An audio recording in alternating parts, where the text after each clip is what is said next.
Hey guys, Foxy here, and this will be part 1 to What If Naruto was in The Walking Dead. Now, when I was uploading my videos, there was an error. I accidentally put my videos on private, so I had to completely redo this video, along with the others I was doing, or finished and uploaded. So, this episode will be a little bit different to the second episode of the series. The second one I haven't uploaded yet, thank God, but it might be a bit different from this video, but try to ignore the differences and get the picture. Now, well, that's all I have to say, so let's get on with the video. Naruto's POV. As I awoke, I felt nothing for a few moments, and the only thing I could see was the void. It was dark and empty. But after a few seconds, I can feel blinding pain blossom throughout my body. As I looked down trying to see what was wrong with my body, I couldn't see it. I couldn't see my chest, my legs, or any part of my body. But I can feel it, and it was painful. Kurama, Kurama, I cried out, trying my best to contact him. Kurama, what's happening? My cries became into wails as the pain increased. Now the pain was this blinding light, but I could hear Kurama's deep, gruff voice enter into my mind. It's okay, kid. It's okay. Just breathe.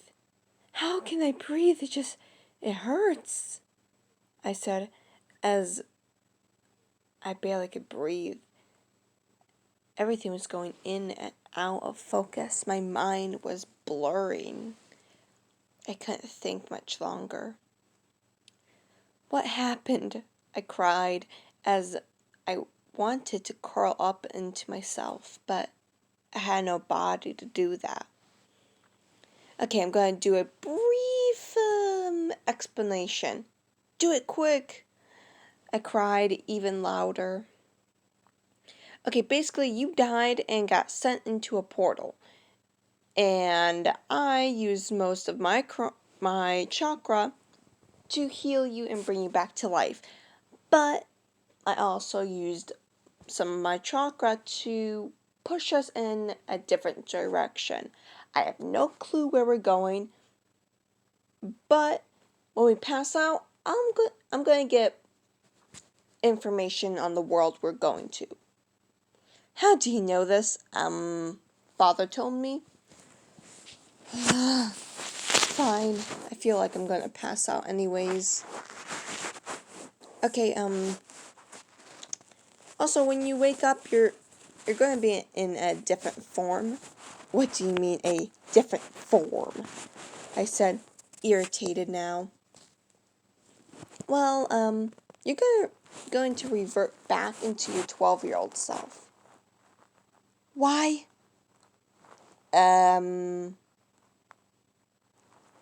Don't ask me. When I was pushing my chakra into you, it pushed you back,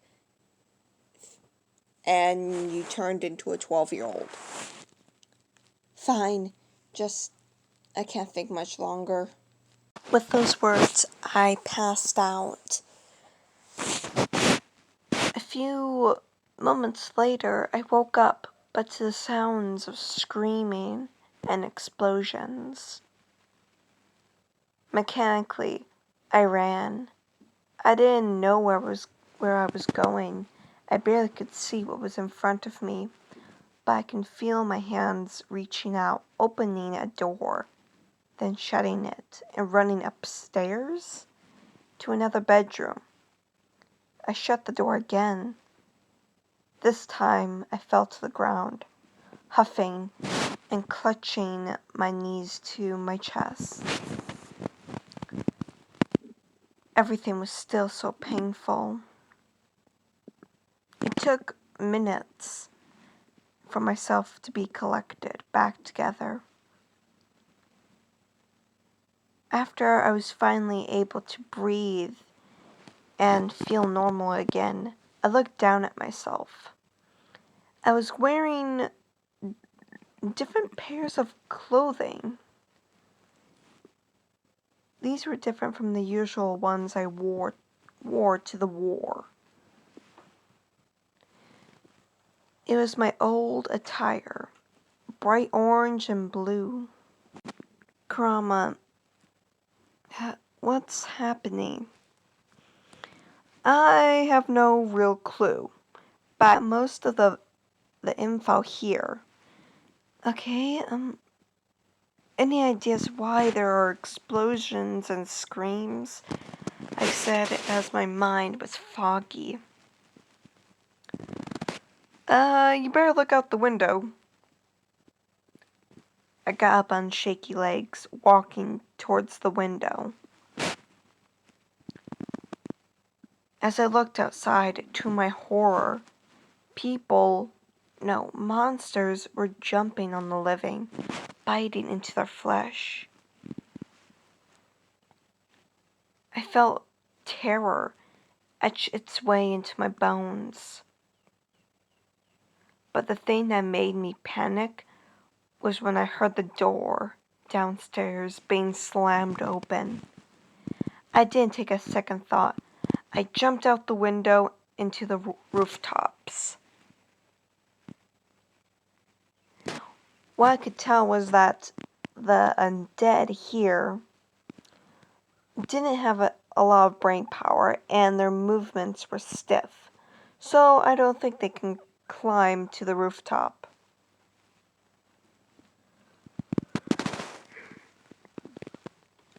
And I just sat there, just sitting.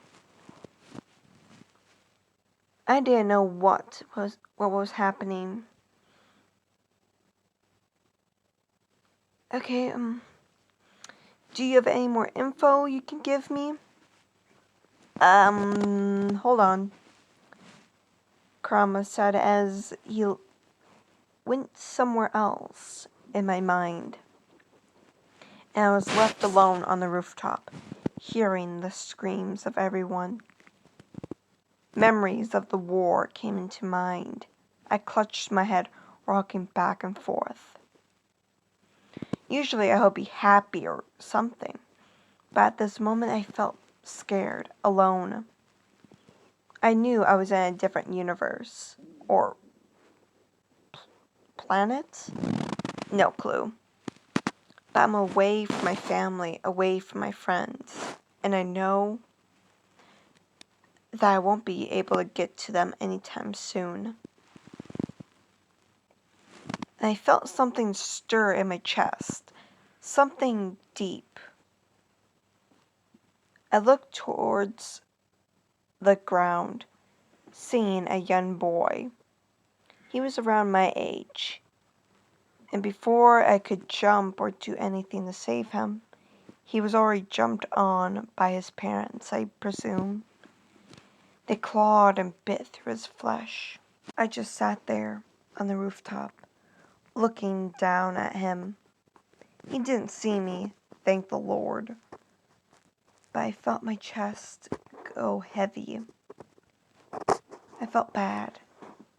I felt terrible. I felt wronged. Okay, in this world, the undead have come alive, and they're no longer living beings. They're monsters who prey on the flesh of the living. They're able to smell any living beings for 2 miles, I believe. I have no clue. It just said miles. I'm just putting in a number there, Naruto. Either way, they can smell the flesh of living beings close to them. And their only weakness that actually puts them out of their misery is major damage to the head. So your kunai would be very effective They're also attracted to sounds. Any loud or quiet sounds that are near them. So you can't do any crazy jutsus that can attract them. And, this world has small amounts of chakra. Even the undead. So you'll be able to sense them. Wait. Kurama, I have no sensing abilities. Well, when we were making our way here, and I was pushing my chakra throughout your body, you now have a sensing ability. You'll be able to sense undead or any living beings. So try using that skill on the house to see how many undead are in the house right now. I nodded my head, trying to get on something that will hopefully stop my train of thought. As I looked down, I closed my eyes and pushed out my chakra. Or, no, I was trying to sense the chakra around me. I felt 3 chakra points in the house. They were different. They weren't warm and bright like usual chakra. They were, well, small and dark. Okay, I presume that will be the undead, I said as I pulled out my kunai. I stared down at it, wondering if I really am going to do this. I have no choice if I'm going to live. I need to have a safe haven to be in for tonight. I felt tired. Beyond tired. I pulled out another kunai. As I went through the window I left, I immediately aimed for the 2 zombies that were in front of me. The kunai penetrated their brains and were firmly stuck in there. I pulled out another kunai, aiming for the zombie that was lurching towards me. I didn't have time to throw it. The only thing I could do was twist my body and slam the kunai into the back of its head. I felt nauseated as I stared at the undead. They had black blood all over their bodies, and they smelt nasty. I shook my head as I ran downstairs, locking the doors and covering the windows.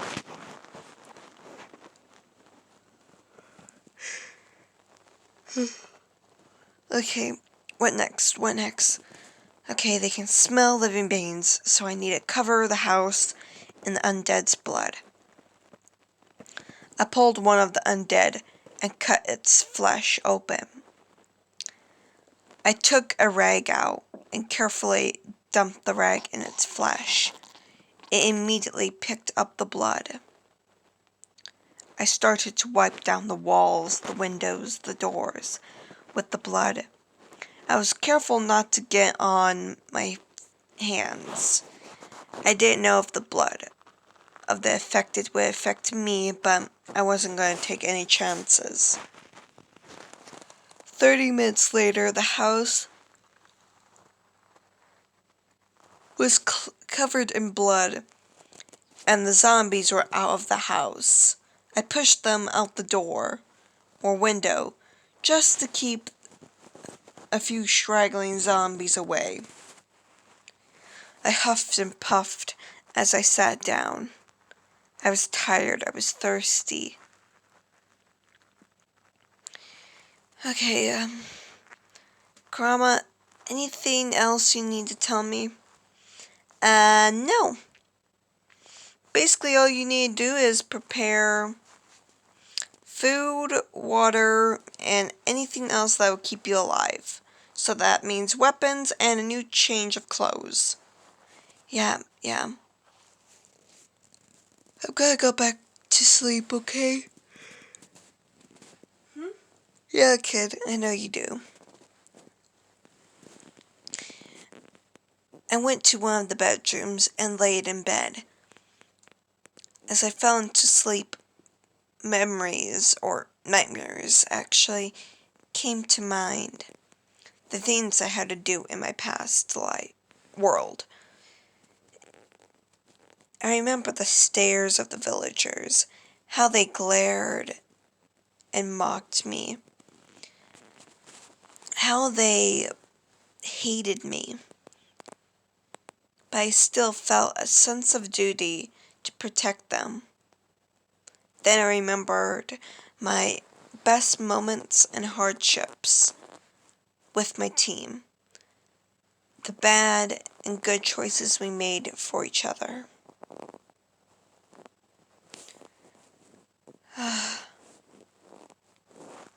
Then I remembered the war with Madara and his gang of hoodlums, and Kaguya, the moon goddess. I remember the blood and the carnage around me. In my old life, I only took one life. But in this world, I know I will have to take more than just one, more than 10, more than 30, more than 100. But are they really alive, though? They're the undead. As I thought this, or, well, my dream, actually,